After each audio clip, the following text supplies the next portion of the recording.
Born in present-day Mongolia, at 9 years old his father was killed by a rival tribe. Khan and his family were left in destitution. Food was scarce, and at 13, after a hunting excursion, Khan killed his half-brother, who was withholding food from the family. Years later, after many skirmishes amongst rival tribes, Khan began offering himself as an ally in an attempt to unify them against foreign influence. Defeated warriors were invited to join his army, rather than face desertion or execution. At 40 years old, Khan, whose birth name was Temujin, was given the title Genghis Khan, or Strong Ruler. Khan prepared his army and his state for war, first with the Zia dynasty. Khan successfully forced their surrender by 1209. Next was the Jin dynasty. Jin troops were preparing to ambush Khan's army, but Khan was given their location by a Jin defector. As a result, Khan's army massacred thousands of them, leading to the sacking of the Jin capital in 1215. By 1218, the Mongol Empire spread as far west as the Khwarezmian Empire. Eager to trade with the Khwarezmians, Khan sent his ambassadors to speak directly with their Shah. One of the ambassadors was beheaded and sent back to Mongolia.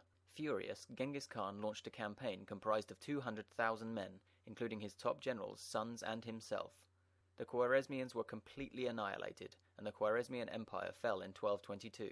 Some experts believe Genghis Khan had a river rerouted over the birthplace of their king, erasing it from the map. His soldiers used prisoners as human shields. Pyramids of severed heads were raised as symbols of victory. It is believed that 50,000 of Khan's soldiers were ordered to execute 24 citizens each, and if this is true, 1.2 million people would have perished in that war alone. Khan went on to reconquer the western Xia and died soon after in 1227. After his death, his empire expanded from present-day Poland in the west to Korea in the east, from Siberia in the north to Vietnam in the south, encompassing nearly 13 million square miles.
13세기 몽골 평원에는 끊임없는 전쟁이 계속되고 있었다.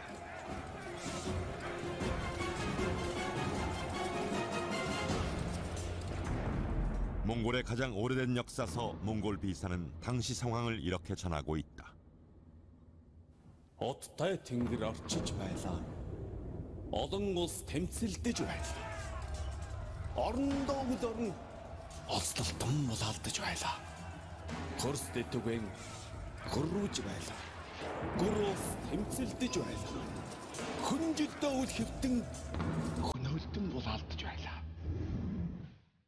이때 난세를 바로잡을 한 인물이 등장했으니 그가 바로 칭기즈칸이다.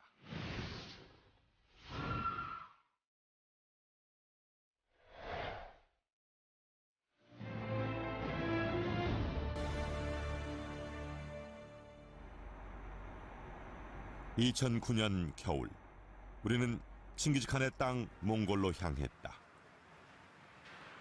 비행기로 3시간이면 만날 수 있는 몽골의 수도 울란바토르. 우리가 본 울란바토르는 아시아 여느 나라의 도시 모습과 크게 다르지 않아 보였다.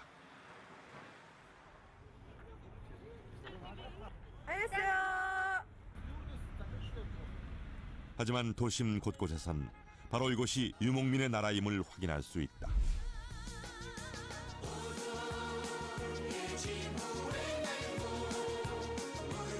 800년 전 이 땅 위에는 거대한 제국이 자리 잡고 있었다. 과거의 영광을 가슴에 품고 살아가는 몽골. 그 속에서 칭기즈칸은 과연 어떤 모습으로 기억되고 있을까?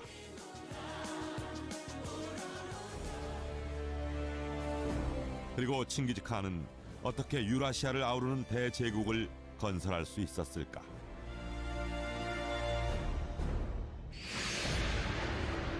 혼란의 시기에 언제나 등장하는 세기의 인물들.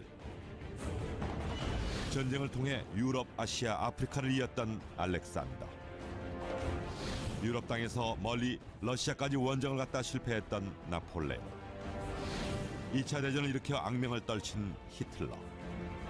그들이 침략했던 땅보다 더 넓은 영토를 칭기즈칸은 정복했다.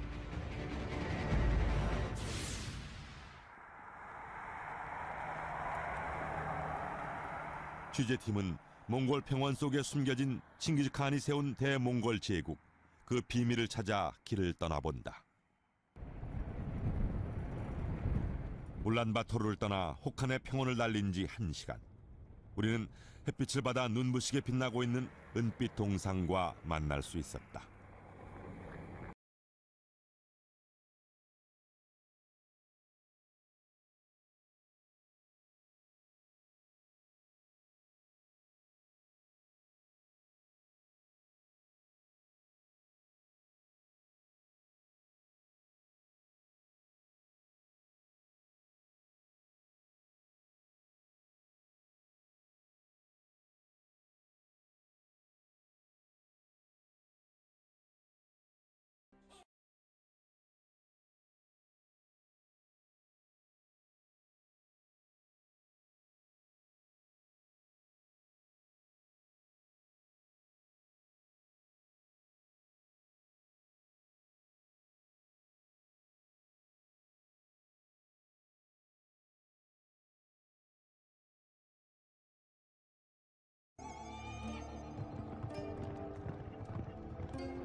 역사는 그를 이렇게 기억합니다.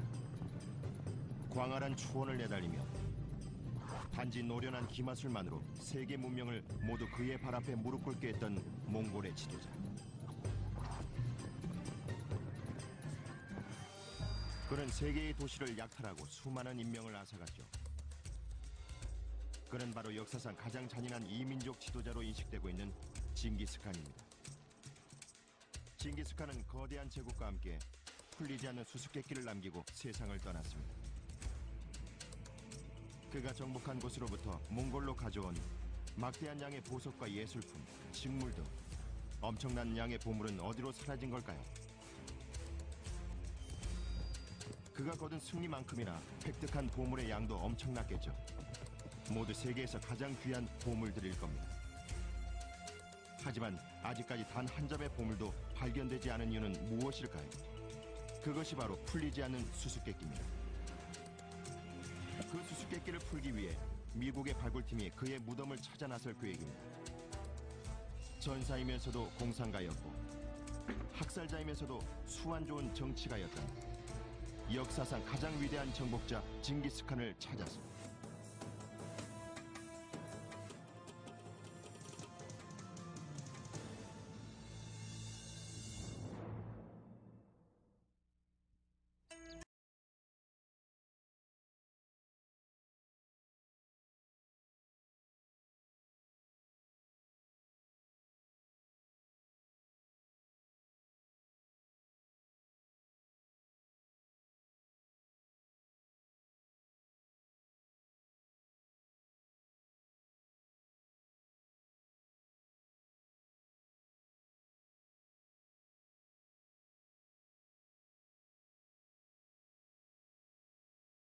오늘날 만리장성은 중국의 대표적인 상징물이죠. 하지만 800년 전의 만리장성은 중국 본토를 호시탐탐 노리고 있는 북방 오랑캐들의 침략을 방어하기 위해 건설해 놓은 방호벽이었습니다. It was always the same story. The names changed, the people changed, but the story remained.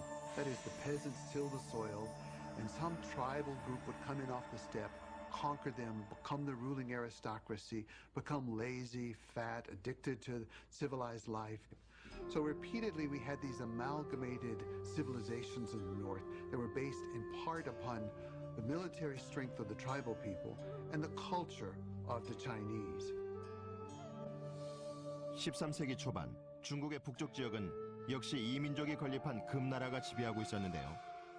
이곳의 도시들은 매우 번성한 곳이었습니다. Cities of China were some of the wealthiest in the world.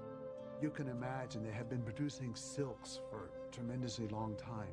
They had very finely developed crafts. They could weave cloth. They could work metal. They could make the most beautiful and exquisite objects you can imagine. 북방의 몽골족은 나날이 번창하는 금나라의 도시들을 보며 군침을 흘리고 있었죠. 세계에 묻힌 것임이 밝혀졌습니다. We were very, very excited about that because it established this site, at least this part of the site on the inside, is related to the Mongol period. That it has some kind of ritual function and that it was also being used as some kind of necropolis. 몽골 과학자들 중 일부는 그들이 최고 권력층의 무덤을 발견했다고 확신했습니다. 하지만 확신하긴 아직 일렀죠. Well, I think we were under some pressure this year to make a big find. If you want to continue to study this, it has to go in a museum, a real museum. By big find, we meant something from the Mongol period, something that would include weapons to show us that this was a military burial spot as well. 몽골의 고고학자 나바는 또 한 번 큰 공을 세웠습니다. 언덕에서 또 다른 무덤을 발견한 거죠.